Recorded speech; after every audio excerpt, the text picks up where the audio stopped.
Hi, welcome to The Pursuit of Truth. I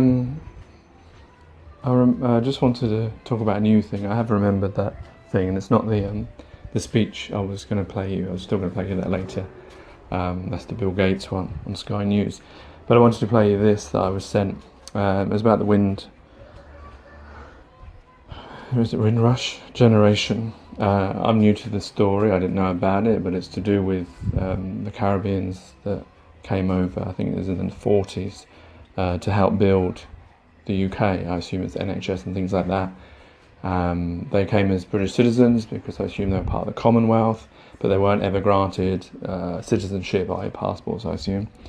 So they were allowed to stay here and work here, but weren't given that, despite, I mean, what more do you have to do to become a citizen than actually building up the country that you're within? It's very shameful. Obviously, there was a new bit today in 2009, 2010. The Home Office said that, I assume it's some kind of cards. These may be the cards that they were issued to prove of this.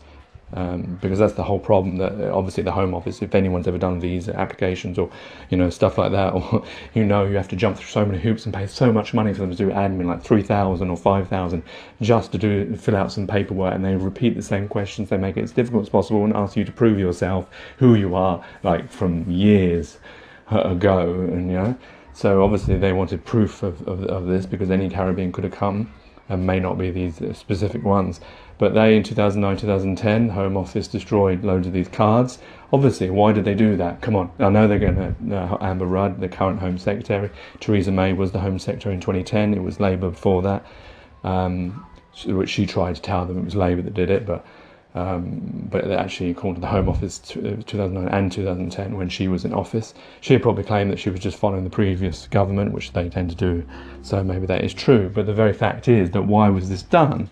Why were these things destroyed when they are so important to the people, that came here and did all this for us? It is very shameful and it's disgusting, and it's just a tip of the iceberg of how we as people are being treated by those in power and those with power. And I want you to now listen to David Lammy's speech. He's an MP for Labour. It's a shame that there's not more MPs that are as passionate as this about every different subject. Then maybe with that passion, with that love and respect, that we would actually sort all these problems out.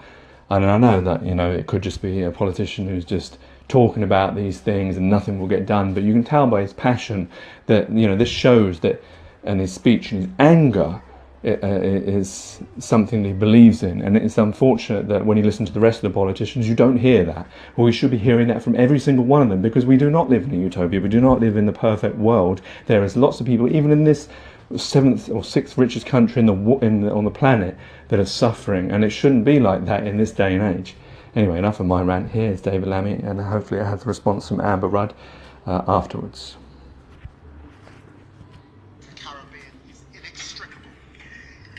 The first British ships arrived in the Caribbean in 1623, and despite slavery, despite colonization, 25,000 Caribbeans served in the First World War and Second World War alongside British troops. When my parents and their generation arrived in this country under the Nationality Act of 1948, they arrived here as British citizens. It is inhumane and cruel for so many of that Windrush generation to have suffered so long in this condition, and for the Secretary of State only to have made a statement today on this issue. Can she explain how many have been deported? She suggested earlier that she would ask the High Commissioners. It is her department that is deported. She should know the number. Can she tell the House how many have been detained as prisoners in their own country? Can she tell the House how many have been denied help under the National Health Service? How many have denied pensions? How many have lost their job? This is a day of national shame, and it has come about because of a hostile environment policy that was begun under her Prime Minister. Let us call it as it is. If you lay down with dogs, you get fleas. And that is what has happened with this far-right rhetoric in this country. Can she apologise properly? Can she explain how quickly this team will act to ensure that the thousands of British men and women denied their rights in this country under her watch in the Home Office are satisfied?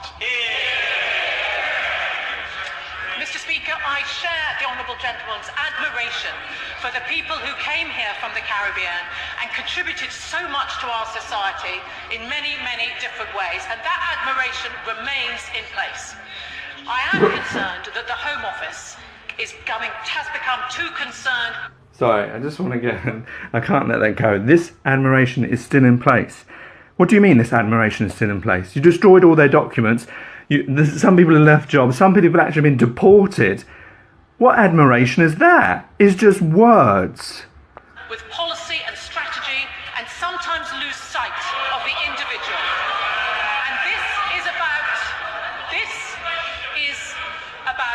individuals. And we have seen the individual stories. And they have been, some of them, terrible to hear. And that is why I have acted. That is why I have put a very clear time limit on the amount of time it will take to correct this.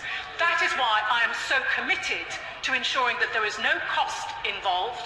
That is why I'm so committed to making sure that we can work across departments. We hope to be able to get the information that will be needed ourselves, in the same way that we're looking ahead to the EU settled status, where we will be able to engage with other departments to look at national insurance numbers.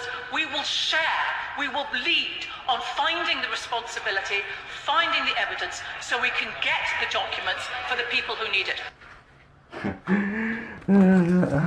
Did anyone hear an apology? I'm not sure. Maybe I have to listen back, but I didn't hear the apology if it was there.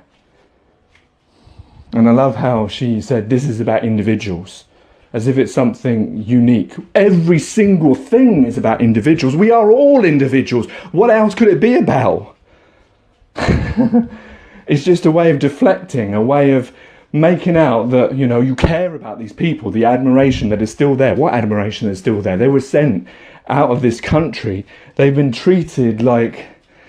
I mean, what kind of if that's your kind of admiration, we don't need that kind of admiration, do we? And no apology. You couldn't even say the words, "I am sorry, this is disgraceful, this is shameful." You couldn't even say it, could you? There you go. Anyway, that's how politics are in the 21st century. I just wanted to hear, this is just one example. There are millions of these examples around the world. How long are we going to take all this? Take care, take it easy, God bless and peace.